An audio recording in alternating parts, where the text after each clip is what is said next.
I thought this trip was ours. All of us.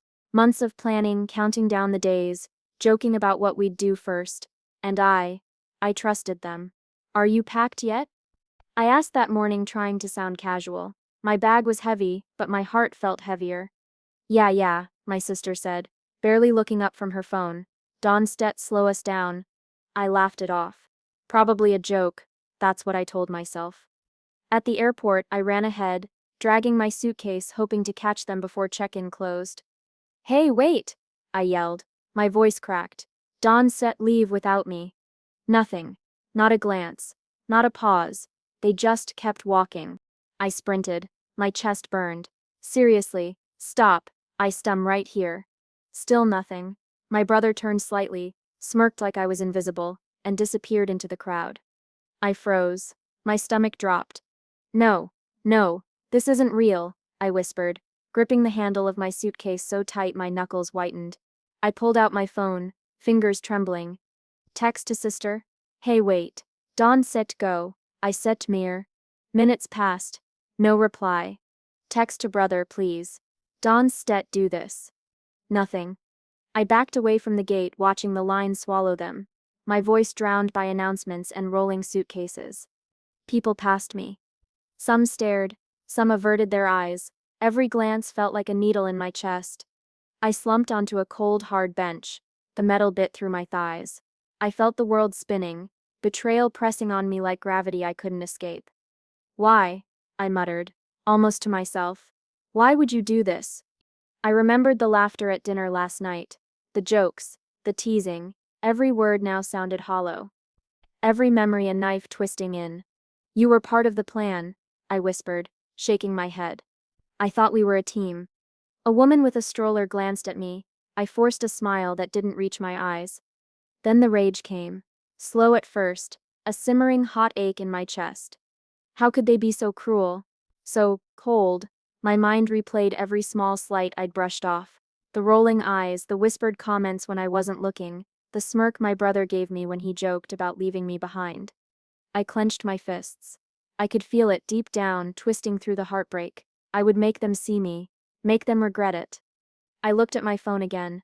Their last messages were empty, an emoji, a short "see you next time." They didn't even pretend to care. I slid down until my back hit the wall.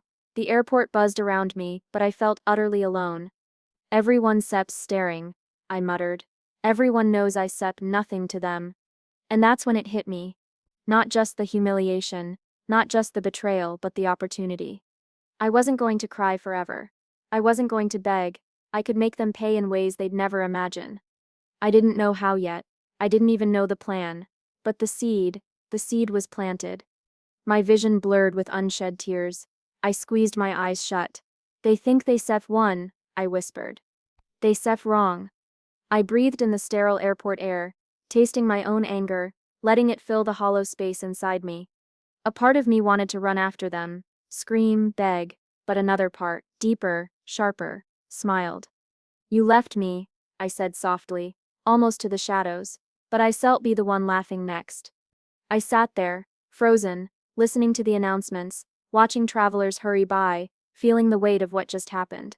Every laugh, every joke, every shared plan, poison now, every memory, a reminder that I was alone. But alone wasn't just weak, alone was power. And I would learn to use it. The airport lights flickered above me, cold and indifferent, but in my chest, something burned, something alive, something dangerous. This wasn't step the end, not even close. I was just beginning. I wandered the terminal like a ghost. My suitcase rolled behind me, dragging over the tiles, echoing too loudly in the emptiness. Every step felt like it was pulling me deeper into some invisible pit. Why? I whispered to no one, my voice swallowed by the hum of fluorescent lights. Why would they do this? I sank onto a bench, staring at the floor. My fingers fumbled for my phone. I had to see, had to understand. Scrolling. There they were, smiling, laughing, pictures of coffee shops, boarding passes, selfies at the gate, every post a dagger, every caption a reminder. I laughed bitterly. So this is it, huh? So easy to erase me? My thumb hovered over the screen. I wanted to comment, wanted to scream at them through this tiny rectangle of glass, but words felt useless. They'd already erased me, already moved on. I slumped further, shoulders heavy. I remembered dinner last month. My sister had laughed at my story, the one I'd rehearsed all day. "Oh, you're so dramatic," she said. My brother snorted. They both exchanged that look. I'd missed it then, but I saw it now. They were always like this, subtly cutting, always letting me feel like the outsider. Every joke, every harmless tease, every slight, they built a wall between me and them. And today they kicked me out of the room entirely. Was I ever enough? I asked the ceiling. Was I even part of this family? My reflection in the glass window caught my eyes. Red, swollen, hollow. I didn't recognize the person staring back, the person who had believed, the person who had trusted. I closed my eyes, took a shaky breath. "You sir nothing," I muttered. "You sir invisible." I scrolled again, lingering on my brother's grin in a selfie with my sister. He looked so proud, so smug. I wanted to punch the screen, smash it into pieces. But I couldn't sit, not yet. "You think this hurts me?" I whispered. "You think I still break?" A pang of clarity cut through the numbness. My chest tightened, my fists clenched. I realized something terrifying. They had left me behind, but I was still here, breathing, watching, learning. I could cry. I could sit here forever, letting every smug post, every shared memory, every empty laugh tear me apart. But what would that solve? Nothing. I looked around the empty lounge. Strangers moved past me, rushing to gates, talking, laughing. I envied them. Or maybe I envied their freedom. Theirs was a life I'd never been allowed. Not fully, not with these people. I whispered, almost to myself. I could make them feel this. A shiver ran through me. Not fear, not despair, something sharper, something alive. I thought about all the times I'd been dismissed, the arguments I'd lost before they even began, the plans I'd suggested that were laughed at, ignored or stolen. All of it. Every slight, every memory, every betrayal, they were pieces of a puzzle, and I could put them together. "You think you are better than me?" I muttered. "You think you can walk away?" The terminal clock ticked lazily. I counted the seconds in my head, letting anger and hurt twist into something new.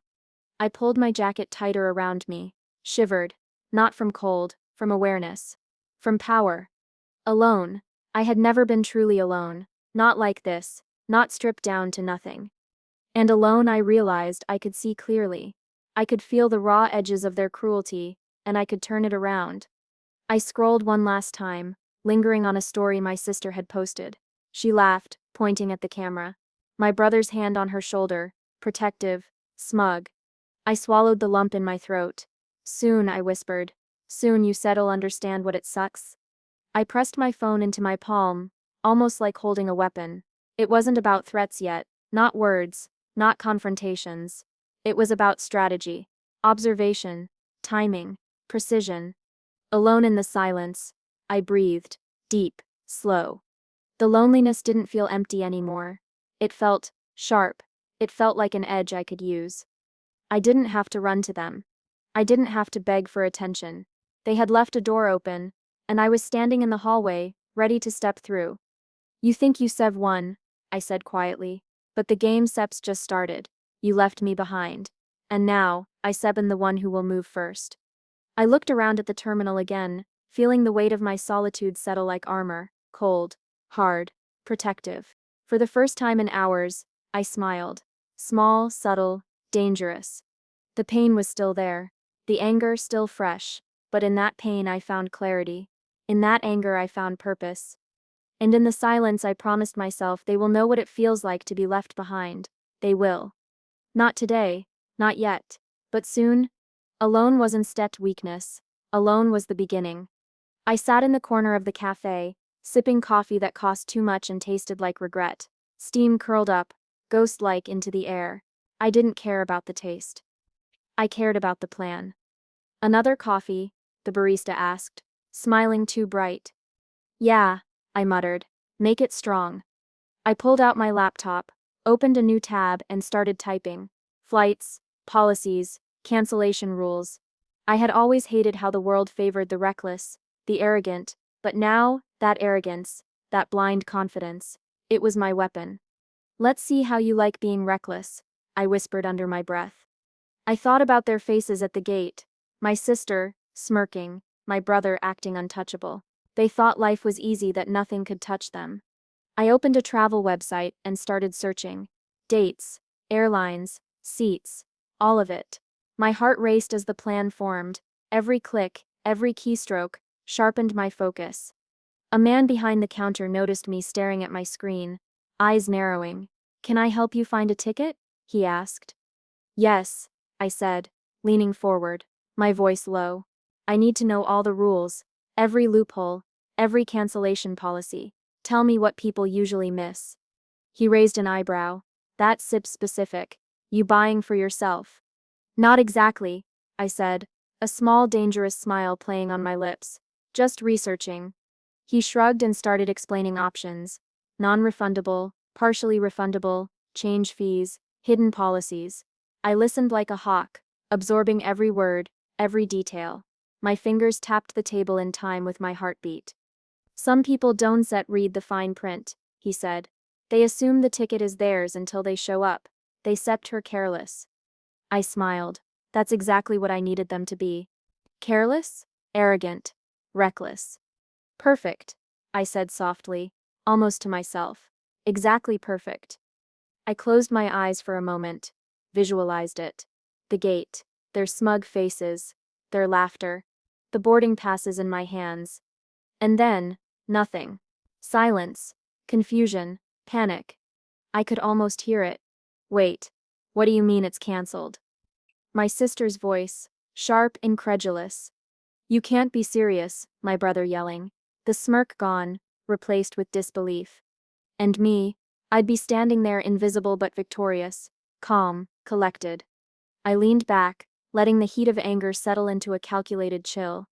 This wasn't about screaming, crying, or dramatic confrontations. This was precision. Poetry, punishment served cold, hidden in the details they never read. I jotted notes, cross-referenced airline policies, and mapped out every step. My coffee grew cold, but I didn't care. Each sip was just a pause between victories. "Are you okay?" the barista asked again. I glanced up, smiled faintly. "Better than okay," I said. I sat and focused. Focused. That was it. Every betrayal, every slight, every laugh that had cut me down. They were fuel. I could taste it now, sharp and alive. I imagined the first moment they'd realize I wasn't a joke. I wasn't the invisible sibling left behind. The moment their perfect little vacation would collapse. The shock, the disbelief. I whispered to myself, letting the fantasy take root. "You left me behind. Now I sept him coming for you."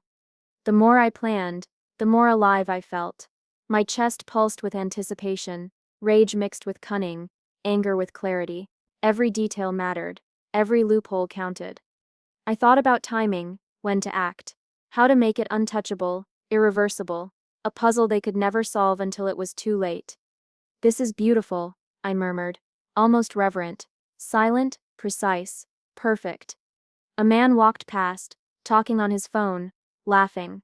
I imagined it was them, completely unaware, walking into my trap, and I smiled, small and dangerous. "You think life is easy," I said, my voice low. "You think you can leave people behind, but I step near, and I step ready." I closed my laptop, tapping my fingers against the table, coffee long gone cold, my eyes burning with determination. The spark was lit, the plan was alive. I looked around the cafe at the strangers, the hum of the espresso machine, the chatter. None of them knew, none of them would ever know. But I did, and that was enough. Alone in the corner, I felt unstoppable. I whispered one last time, barely audible, "You will feel what I felt, and it will be poetic." The terminal outside buzzed with people heading to gates. I sat back, letting the anticipation curl through me like fire. The world was still moving, still careless, still arrogant. Perfect. Because I had the spark, and soon they set to burn. I sat at the back of a quiet cafe again, my laptop open, notebook beside me. The coffee steamed untouched. I wasn't here for warmth. I was here for information. "Hey, can I help you find anything?" the travel agent asked, a polite smile in place. "Yeah," I said softly, leaning in, voice casual. I am helping a friend plan a trip. Just need some details. He nodded. Of course. Dates? Destination? Oh, multiple, I said, shrugging. They are complicated travelers. He laughed lightly. I heard that before. Makes my job interesting. Exactly, I said. Interesting. That's what I like. As he pulled up options on his screen, I watched his fingers move, memorizing the patterns, the systems, the codes, every little booking detail, every hidden policy, every loophole, everything I could use. So what do you usually recommend for connecting flights? I asked, keeping my tone innocent. I want to make sure my friend isn't stressed. He smiled, explaining rules I already knew, pointing out vulnerabilities in the system. Some people forget to check layover times, he said, or they book flights on different airlines that don't set communicate. One mistake and it all falls apart. I nodded slowly, letting it sink in. Fascinating, I said, voice low. It's steps, amazing how easily plans can collapse. He chuckled. You've got to read everything. Every detail matters. Of course, I whispered almost to myself. Every detail matters. I left the cafe, my notebook full of notes, my mind racing. Each connection, each hotel, each booking number, they were no longer random facts. They were ammunition. I could dismantle their little vacation piece by piece. Back at my apartment, I spread everything out. Maps, printouts, screenshots, hotel confirmations. I drew lines connecting flights to hotels to layovers. Patterns emerged. Weaknesses. Opportunities. You think you stir careful, I whispered, tracing a finger over a flight confirmation. But you stir reckless. And I got you. My phone buzzed. An alert from the airline system. Flight change. Last-minute schedule update. I froze. Heart racing. Shit, I muttered. Timing is everything. I called the airline staff, posing as a concerned relative. Hi, yes. I just want to double-check some flight info, I said, voice steady but soft. That's very important. I just want to make sure there are no mistakes. Of course, my Stan, the agent replied. Can I have the booking reference? I gave it carefully, every syllable controlled, every pause calculated. I was learning, gathering, probing. Every answer felt like power slipping into my hands. You see, I whispered, sitting back. Every little mistake you make, every assumption it's mine to exploit. But there was danger here. One misstep, one careless word, and I could be exposed. I knew it. The adrenaline surged, a mix of terror and exhilaration.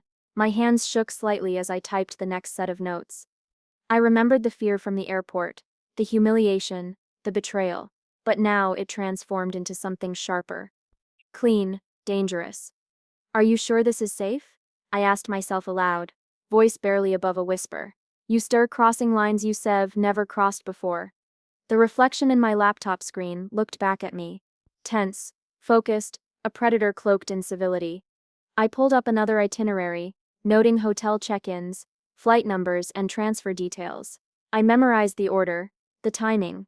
Each detail was a key, each piece of information another weapon in my arsenal. I rehearsed scenarios. What if I call this hotel? I whispered, imagining the conversation. No, they ask questions. Too risky. I tapped my pen against the notebook. The airline? Yes. That's better. Precise, controlled, invisible. I paused, imagining their faces when they realized what had happened. The panic. The disbelief. The sudden collapse of a vacation they thought perfect. Soon, I muttered. Soon you'll see what it feels like to be powerless.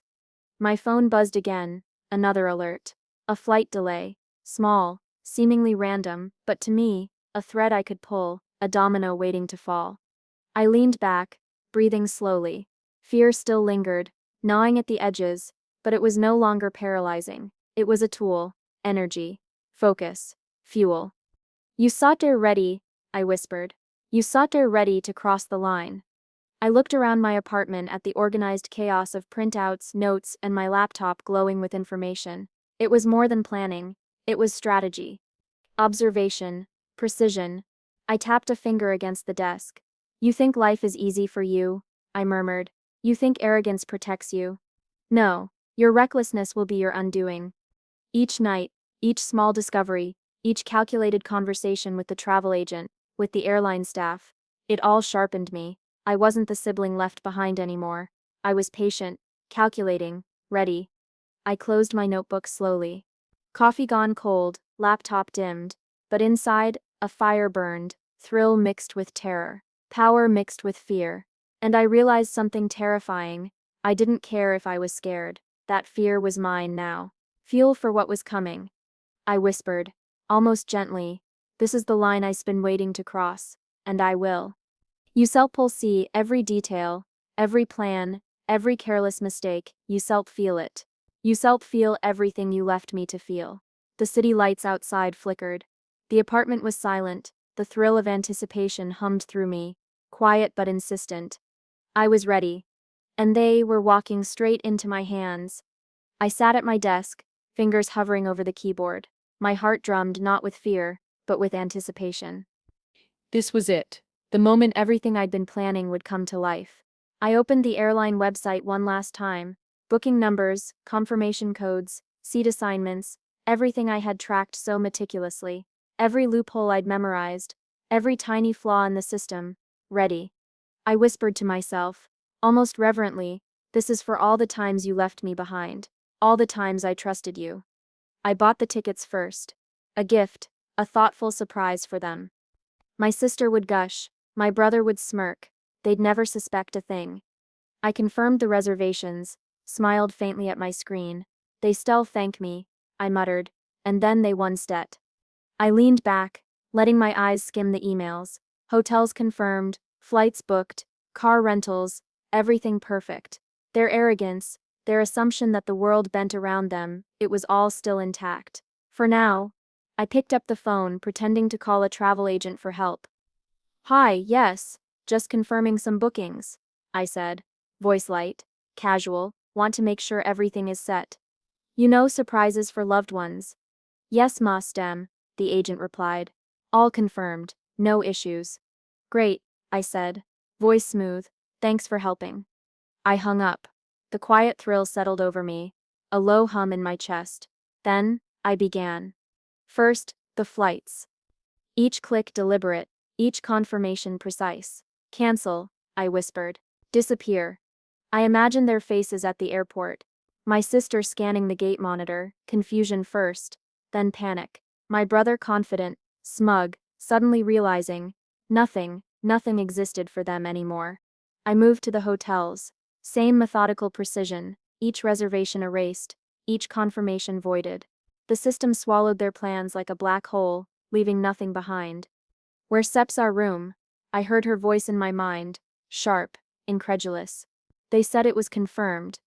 Relax, I imagined him saying, voice cracking. It has to be a mistake. No mistake, not today, not this time.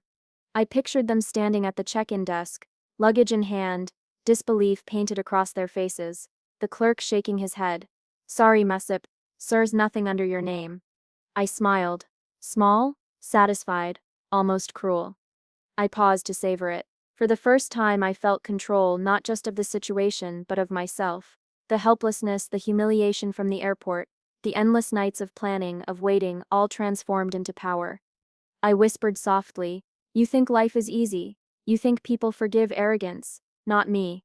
I double-checked everything. Flight cancellations, hotel voids, car rentals, every loophole used, every rule exploited.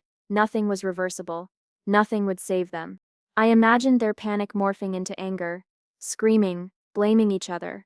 The perfect little vacation they'd flaunted on social media, gone.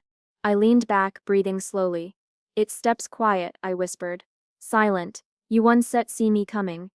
I pictured myself a ghost in the terminal, invisible, watching justice unfold. Every smug plan, every carefully crafted smile, evaporating, and I was free. Free of the fear, free of the heartbreak, free of the helplessness I'd felt for so long. Do you feel it? I muttered, voice low. Do you feel the world shift beneath you? The coffee on my desk had gone cold. I didn't care. My eyes burned with focus, watching the screen as if their lives depended on it, because they did, in a sense. Not their lives, but their illusion of control. I imagined the first text she set send, frantic, what Sep's happening, the flights, the hotels. Abdul, answer me. And him furious. This has to be a mistake. I booked everything myself. How is this even possible? I pressed confirm on the last cancellation. My pulse surged, a cold thrill curling through my chest. Done, I whispered. All of it. Gone. I closed the laptop, letting my hands rest on the desk. Shadows flickered from the dim lamp, and I imagined myself standing in the terminal, invisible, unseen, their world collapsing silently around them. I leaned back in my chair, breathing in deep, the fear I'd felt at the airport, the heartbreak, the confusion, they were gone, replaced by calm precision and a dark satisfaction that hummed through me. You left me, I said softly to the empty room. You left me behind, but I set am not lost anymore, not weak, not invisible, not yours to ignore. I pictured their faces again, confusion, panic, disbelief. I smiled, letting the satisfaction wash over me. This wasn't chaos, this was justice, silent, perfect. I imagined the first conversation they sit have once reality hit. Did you check your emails? She sapped ask. I did, he'd say, voice rising. Everything Sep's gone. How is this possible? And me? A ghost in the shadows, whispering to myself, exactly. I stayed in the darkness, savoring every imagined reaction, every imagined plea, every moment they realized their perfect little vacation was over. No shouting, no confrontation, just quiet, clean, devastating.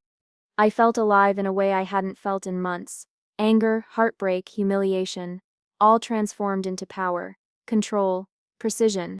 I whispered one last time. You thought you could leave me behind. You were wrong.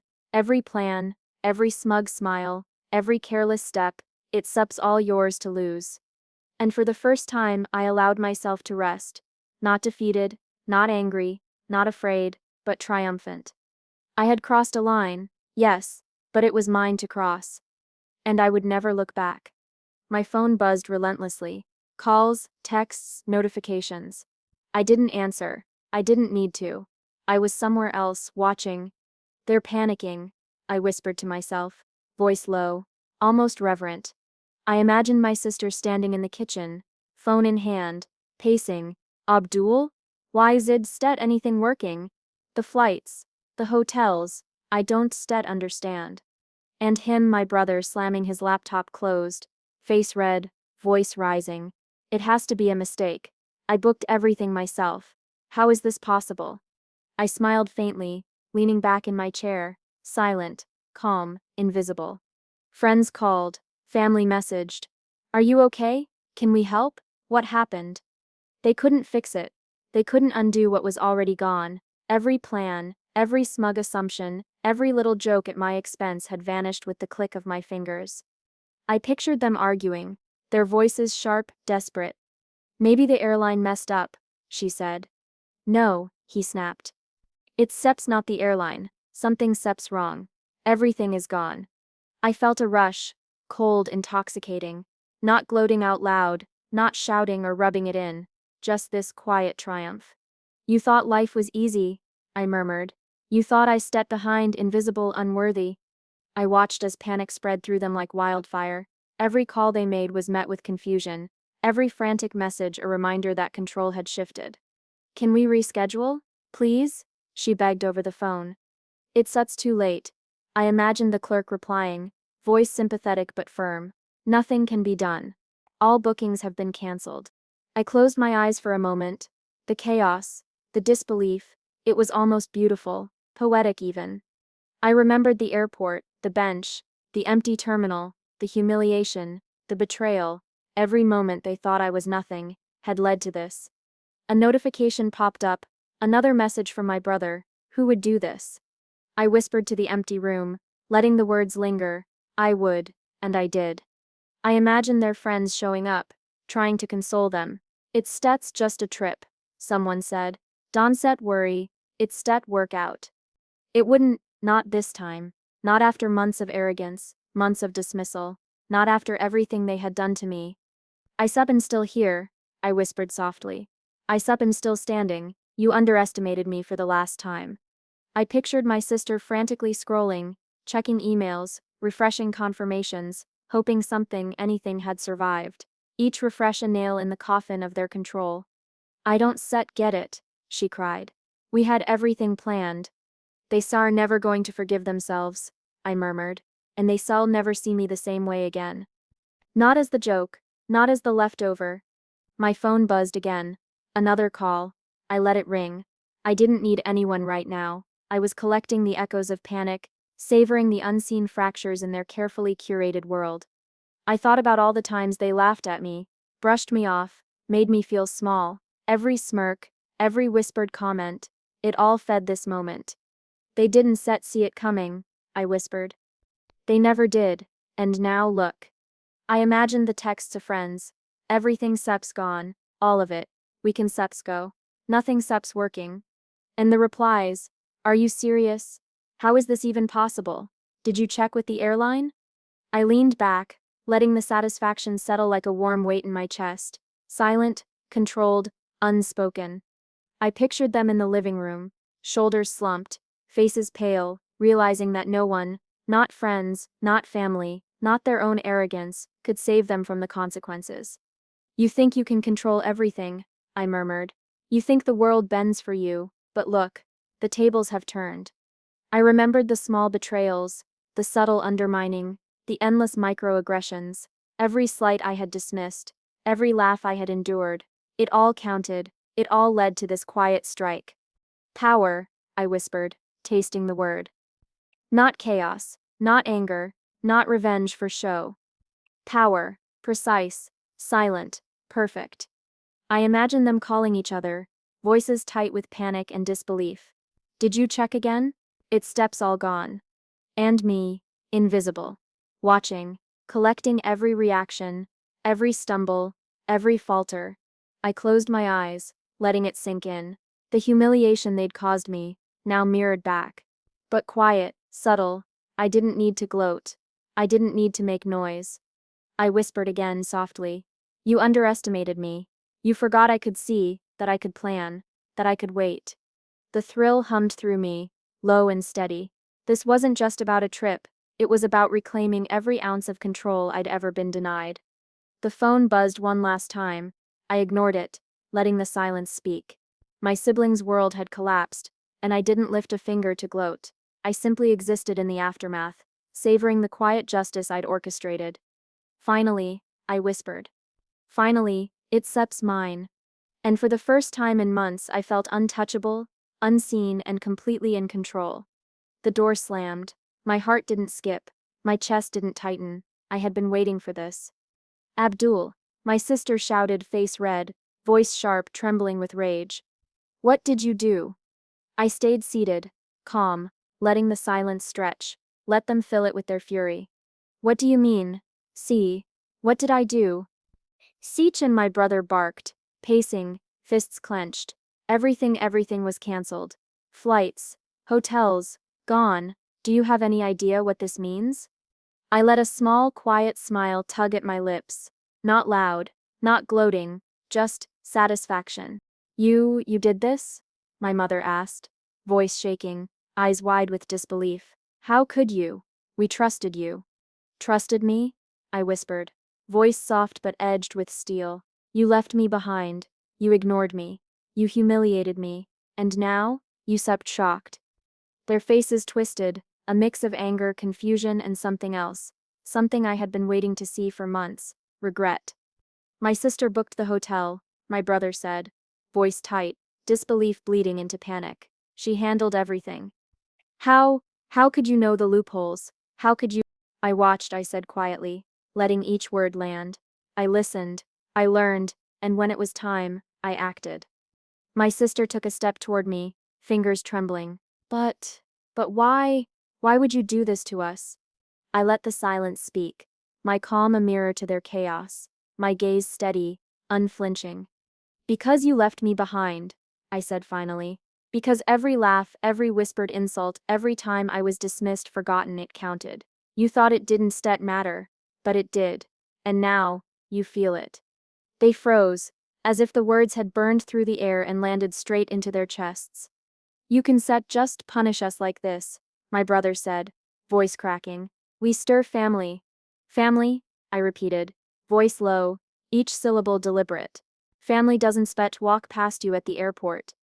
Family doesn't spet ignore texts, calls, a person spets presence. You called it love, but it was arrogance, and arrogance has consequences. My mother Sep's lips trembled. Abdul, we didn't speak mean. Didn't set mean, I interrupted softly. Every slight, every joke, every time I smiled while you dismissed me, that Sep's what didn't set mean, Sep's look, that Sep's what being left behind looks like. You Sep had your chances to notice me, to include me, to respect me, you never did, until now. My sister Sip's eyes filled with tears. I didn't Set realize. I know, I said quietly. You never did. That Sip's why it hurt. That Sip's why it mattered. And that Sip's why I acted. Not for revenge alone, but to make you feel what I felt. They looked at me like they were seeing me for the first time. Not the little sibling they could dismiss. Not the invisible one. Not the joke. Me, fully. You think this fixes it, my brother said bitterly. You think canceling a trip makes up for months of betrayal? I shook my head. No. It doesn't fix anything. It shows, it proves, it balances the scales you Seb tilted for too long. For once, I am the one holding the strings. My mother sat down slowly, hands pressed together, lips tight. Abduli. I Sep'm done listening to excuses, I said, voice steady, strong. I Sep waited long enough. I Sep tolerated enough. And now the masks fall. You see me, not as the joke, not as the leftover. You see the one you underestimated. And it's steps too late. My sister sank into the nearest chair, shoulders slumped, tears spilling silently. I didn't Set mean to. We never thought. Didn't Stet mean to, I whispered. That Stet's been your shield for everything. Didn't Stet mean to ignore me. Didn't Stet mean to leave me behind. Didn't Stet mean to humiliate me. Didn't Stet mean to dismiss me. But it doesn't Stet matter what you meant. It matters what you did, and now you feel it. I let the silence settle over the room. My voice softened, but the weight of my words lingered. For the first time, the power has shifted, and you start seeing what it feels like to be left behind. Quietly, completely, inescapably. My brother Sep's fists unclenched slowly. His jaw tightened. Abdul, No, I said softly, shaking my head. You don't Stet get to fix this. You don't Stet get apologies. You get awareness. You get the truth of what it feels like when someone underestimates you. And I, finally, am not that someone. The air trembled with tension, words hanging, hearts pounding, regret beginning to crack their confident facades. I watched them, studied them, as their carefully constructed world, the arrogance, the dismissal, the belief that nothing could touch them, fractured in the quietest, most precise way. You thought I was weak, I whispered to the empty room, letting it echo in their minds. You thought I Sept to always be behind. You thought you could leave me. And now, I was here, standing or sitting, calm, collected, in control. I had orchestrated every detail, waited every moment, acted at exactly the right time. You finally see me, I said, voice low, steady, not the powerless one, not the invisible one, me, the one you ignored, the one you humiliated, the one you underestimated. And now, you understand. They didn't speak for a long time. I let the silence do the work. My satisfaction was quiet, deep, cathartic.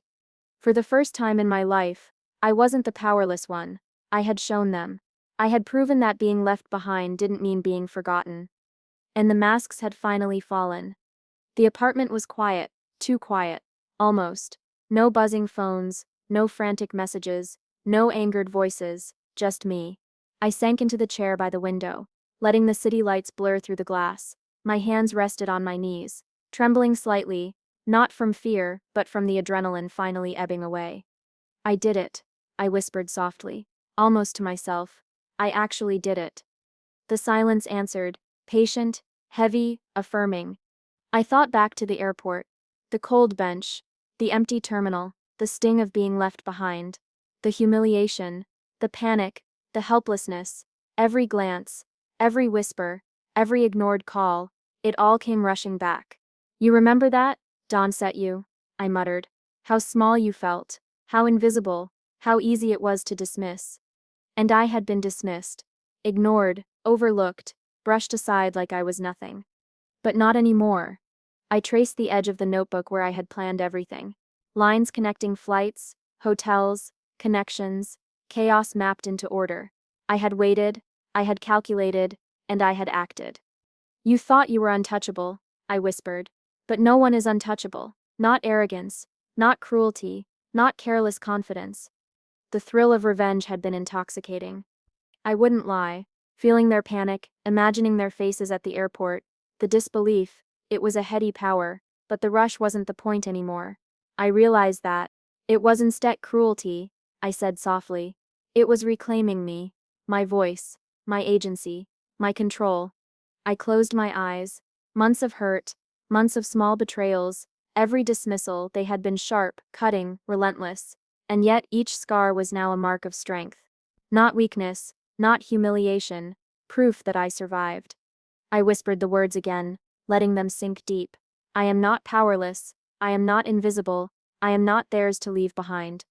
The phone buzzed faintly on the counter. A message from a friend, innocuous. I ignored it. My world had shrunk to this chair, this quiet, this reflection. I thought about their faces, the confrontation, the flickers of regret I had seen, not triumph, not gloating, just recognition. That was enough. You had to see me, I murmured, as someone who matters, someone you can sit ignore, and now you do. The irony wasn't lost on me. I had left them stranded in a system of their own arrogance, while I had finally arrived somewhere real, somewhere mine, freedom. I traced a finger along the edge of the table, lost in thought. I thought revenge would make me feel better, I said softly. But it wasn't sit revenge alone, it was reclamation, proof that I can stand, that I can act, that I can be alive in my own life. I thought about the anger I had carried for months, the heartbreak, the confusion, the sleepless nights, every pang of betrayal. Every scar, I whispered, voice low, every sting they supped are mine now. Badges of survival, of strength, reminders that I endured, that I grew. I thought about how quiet it had all been. The power of subtlety, the satisfaction of precision, no shouting, no public spectacle, just a shift in balance, a quiet strike, and the world suddenly aligned differently. The power, I murmured. It is instead in chaos. It steadens in awareness, control, timing, knowing when to act, and when to wait. I let a small smile brush my lips, not cruel, not gloating, but knowing. I am here, I whispered, and I am not going anywhere. I looked around the apartment, the city lights reflected in the glass, shadows played along the walls, soft, gentle. My heart slowed, the tension easing. Calm replaced the adrenaline. I was present, fully, finally. I thought about my family, the confrontation, the fallout. I had taught them something they hadn't expected to learn, but more importantly, I had taught myself. I don't need their recognition anymore, I murmured. I don't need approval. I don't need to be seen by them to know my worth. The irony of it struck me again, making me chuckle softly. I had left them stranded at the airport of their own making, while I had arrived at my own destination.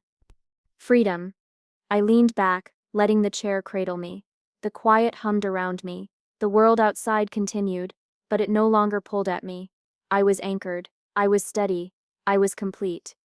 You thought I was behind. I whispered into the stillness, but I was always moving forward, always learning, always surviving. And in that stillness I felt a weight lift. Not the weight of anger, not the weight of revenge, but the weight of reclaiming my life, my voice, my presence. I am here, I said again, softly but firmly. I am alive. I am strong. I am free. The city hummed outside the window, lights flickered, shadows shifted. The apartment was quiet, but I was not empty. I was full, alive, victorious not over them, but over the version of myself I had once thought powerless. I smiled, just a small curve of lips, and whispered into the dark, I have arrived. The city moved around me, fast and relentless, but I didn't feel rushed. I walked with a calm I hadn't known I could carry. I stepped finally free, I whispered, voice soft, steady, free from their shadows, free from their arrogance, free from being left behind. I remembered the airport, the bench, the cold sting of humiliation. Every glance, every smirk, they had haunted me, but not anymore. Do you think they remember? I muttered, almost smiling. Do they think about me? The one they ignored? The one they dismissed?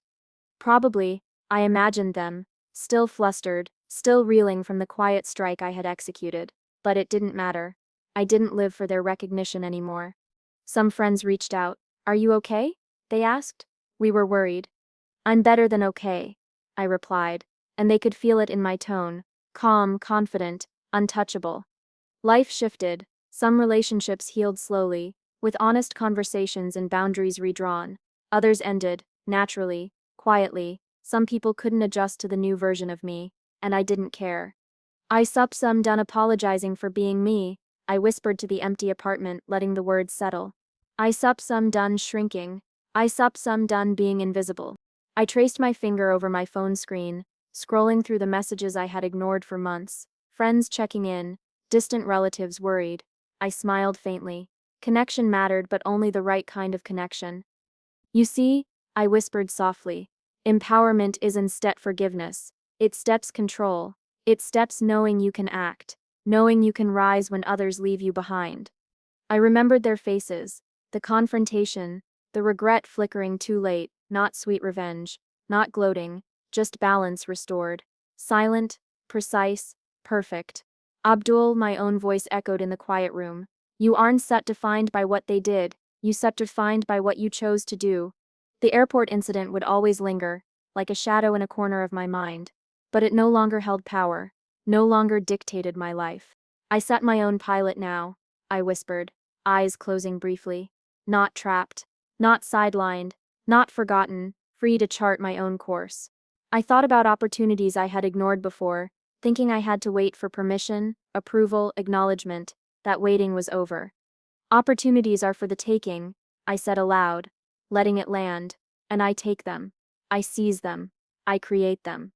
I picked up a notebook, jotting down plans, ideas, dreams I had tucked away while I endured dismissal. Each word, each line felt like reclaiming a piece of me. You thought I was nothing, I whispered. You thought leaving me behind meant I stayed behind, but look at me now. My phone buzzed again. I glanced down but didn't answer. Not yet. Not until I was ready. My life, my rules. I walked to the window, looking at the city lights. Shadows stretched and shifted, but I felt steady, rooted, untouchable. Every scar, every slight, they built me, I whispered, not broken me, not diminished me. They taught me strength, taught me patience, taught me precision. I thought about my siblings. Did they understand what they had underestimated? Did they realize I wasn't just hurt?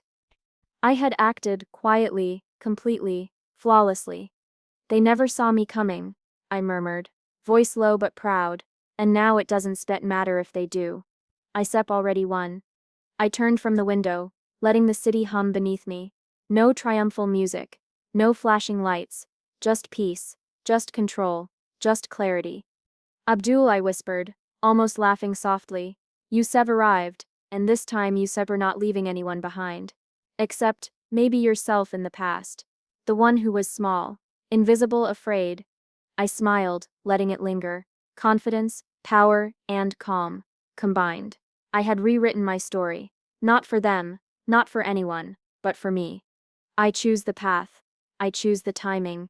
I choose me, I said softly, and it was enough. The lights outside flickered like tiny stars, shadows dancing across the walls. The city pulsed, alive and indifferent. And I was alive too, awake, free, whole. I am the architect of my life, I whispered finally. Not the passenger, not the overlooked, not the powerless. The pilot, always the pilot. And for the first time in years, I felt the full weight of that truth. My heart beat steady, my mind clear.